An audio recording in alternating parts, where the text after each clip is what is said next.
اور یہ جائز نہیں کہ جو مہر تم ان کو دے چکے ہو اس میں سے کچھ واپس لے لو۔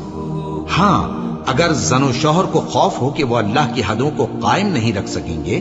تو اگر عورت خاوند کے ہاتھ سے رہائی پانے کے بدلے میں کچھ دے ڈالے تو دونوں پر کچھ گناہ نہیں۔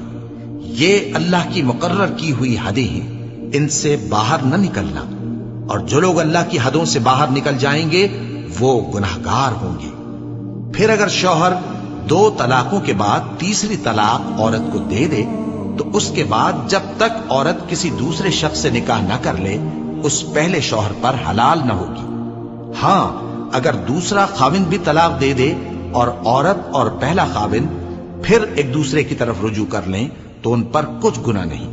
بشرطے کہ دونوں یقین کریں کہ اللہ کی حدوں کو قائم رکھ سکیں گے، اور یہ اللہ کی حدیں ہیں، ان کو وہ ان لوگوں کے لیے بیان فرماتا